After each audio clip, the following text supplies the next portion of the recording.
चलिए दोस्तों, आज हम 11th क्लास के कुछ MCQ कर लेते हैं फटाफट। ठीक है, तो पहला क्वेश्चन आपकी स्क्रीन पे है दोस्त। In accounts recording is made of, option number है, option A B C D है। A only financial transactions, B only non financial transactions, C financial as well as non financial transactions, और D personal transactions of the proprietor. क्या बोलते हैं दोस्त? सही जवाब option number A only financial transaction. Question number 2, Ghanshyam is a furniture dealer, which one of the following will not be recorded in his books?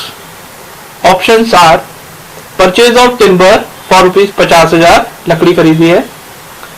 B sofa set worth ₹40,000 taken to his home. C sale of household furniture for ₹5,000। D dining table of ₹30,000 given to his friend as a gift. ये बहुत important question है दोस्त, paper में आ सकता है। इसका सही जवाब है सेकंड का है C sale of household furniture for ₹5,000। उसके हम फर्म के अकाउंटेंट होते हैं, उसके घर में उसने क्या किया, उसने घर के सामान को कहां बेचा, उससे हमें कोई लेना देना नहीं होता है। Third, which of the following transaction is not of financial character? Yes, अब आपको बता रहे हैं कौन सी इसमें से ट्रांजेक्शन जो है फाइनेंशियल कैरेक्टर की नहीं है। Options are purchase of assets on credit, purchase of assets for cash, money withdrawn for private use, strike by the employees, हड़ताल कर दी एम्प्लॉइज ने। जो एम्प्लॉय ने हड़ताल कर दी दोस्त, उसको हम मॉनेटरी टर्म्स में मेजर नहीं कर सकते, तो इसका सही जवाब है थर्ड का D सही जवाब। आइए दोस्त थोड़ा फिर आगे चलते हैं। Question number 4, accounting starts with dash financial transactions and ends with dash accounting information. Options are A में recording और communicating, second classifying, analyzing, third identifying, analyzing, D identifying and communicating. जब आपने स्टार्टिंग में अकाउंट्स की definition पढ़ी थी, पहले second page पे आपकी बुक के उसमें लिखा हुआ है कि इट स्टार्ट फ्रॉम आइडेंटिफाइंग और एंड्स विद कम्युनिकेटिंग, तो इसका सही जवाब है फोर्थ का D। Fifth, bookkeeping is a wider concept than accounting. क्या बात कर दी आपने? Option A true, B false, C partially true, आधा सच, D कांट से। तो इसका सही जवाब है option B,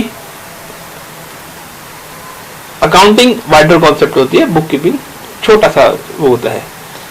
Which of the following is not recorded in the books of accounts? Sale of goods, payment of salary, quality of staff and purchase of goods. क्या बोलते हैं मेरे दोस्त? सही जवाब 6 का आंसर है C क्वालिटी ऑफ स्टाफ। हाँ, क्वालिटेटिव उस चीज को हम लोग अकाउंट में नहीं मेजर कर सकते, इसको अकाउंट की लिमिटेशन भी बोलते हैं, right. Which is the last step of the accounting? अभी हमने सुना ही था, recording the transaction, preparation of financial statements, communication of information, D analysis and interpretation of information। तो सही जवाब आप जानते हैं 7th का C communication of information। 8th, qualitative characteristics of accounting includes reliability, relevance, understandability and comparability।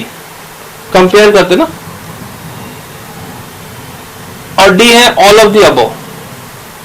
तो आप क्या कहते हैं? सारे के सारे लग रहे क्वालिटेटिव वो है, yes all of the above. एक का है D सही जवाब, बिल्कुल सही। विच of the following transactions will not be recorded in the books of accounts? ये कैमरा बार बार दाएं बाएं क्यों हो रहा भाई? ठीक हो जाना भैया, बच्चों को पढ़ाऊंगी मैं।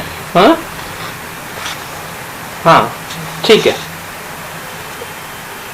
A purchased a LCD for personal use paying the amount from personal bank account, घर के लिए टीवी खरीदा, घरवाली से पैसे लेके दे दिए, हम क्या करें इसमें? Purchase machinery for manufacture, purchase machine for resale, paid salaries and wages. आप मेरी बात से समझ के होंगे, ऑप्शन नंबर ए 9 का है, ऑप्शन नंबर ए सही जवाब।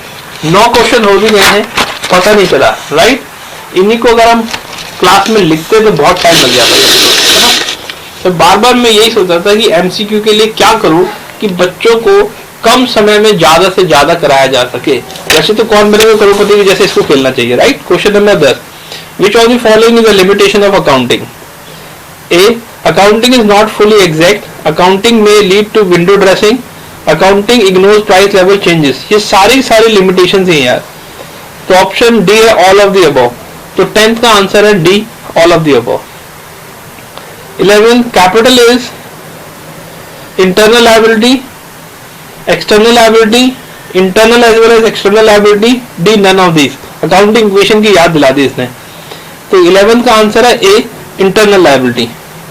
Goods taken by the proprietor for personal use is sale, drawings, purchase, none of the. तो बिल्कुल सही जवाब आपका। मैं एक बच्चे की कॉल है, उसको उठा लेता हूं। चलो कट गया है। ये है नन ऑफ दीज। तो आप जानते हैं पर्सनल यूज के लिए अगर कुछ सामान निकाला जाता है उसको हम ड्राइंग्स कहते हैं, राइट। तो 12th का है ऑप्शन नंबर बी सही जवाब।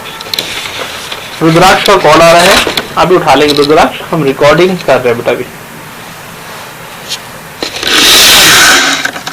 अमाउंट रिसीव और receivable against sale of good is revenue received, capital received, sometimes revenue received and sometimes capital received, none of the above.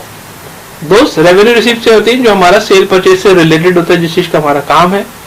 कोई हम एसेट खरीदते बेचते हैं तो उसको कैपिटल नेचर का मानते हैं, उसमें कैपिटल रिसीव तब होती है जब कोई एसेट बेची जाएगी या लोन लिया जाएगा, राइट। तो यहाँ है अमाउंट रिसीव और receivable against sale of good, तो ये रेवेन्यू नेचर का है। तो इसका 13 का जो सही जवाब है वो है ए। 14, अमाउंट पेड और payable against purchase of good is revenue expenditure, capital expenditure, both A and B and none of these. अभी बोला हमने, तो इसका भी 14 का भी सही जवाब है A. Very good. 15, goodwill is a oblique an. Article को कैसे यूज किया जरा देखिए आप। ओ भाई तू सीधा हो जा मेरे मालिक, मैंने YouTube पे भेजना है। YouTube पे जो देखेगा कितनी मजाक उड़ाएगा, कैमरा नहीं संभाल पा रहे आप। तो गुडविल इनटेंजिबल एसेट होती है बेटा। टेंजिबल एसेट वो होती है जो हम देख सकते हैं, छू सकते हैं, जो फिजिकली प्रेजेंट होती है, और जो दिखाई नहीं देती है उसको बोलते हैं इनटेंजिबल। तो goodwill name and fame of a company होता है और ये इनटेंजिबल एसेट होती है। तो ऑप्शन है बी सही जवाब।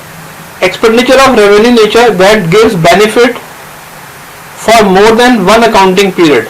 यह ध्यान से देखें, यहाँ पे रेवेन्यू वर्ड लिखा हुआ है, ओके। ऐसे एक्सपेंसेस को हम बोलते हैं डेफर्ड रेवेन्यू एक्सपेंडिचर्स। तो जरा ऑप्शन देख लेते हैं पहले। ए, डेफर्ड रेवेन्यू एक्सपेंडिचर, इसको फिक्टिशियस एसेट्स या एडवर्टाइजमेंट सस्पेंस अकाउंट के नाम से भी दिया होता किताब में। कैपिटल एक्सपेंडिचर, रेवेन्यू एक्सपेंडिचर और नन ऑफ दीज। तो इसका सही जवाब है 16 का ए, डेफर्ड रेवेन्यू एक्सपेंडिचर, ठीक है। 17, the person who owes money to a firm against goods sold is called.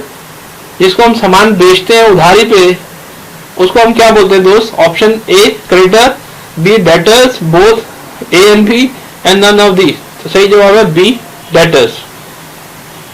18, a person to whom money is owed by a firm for purchase of good is called a creditor, debtor, both, none of these। तो जिससे हमने सामान खरीदा उधार उसको creditor कहते हैं, right.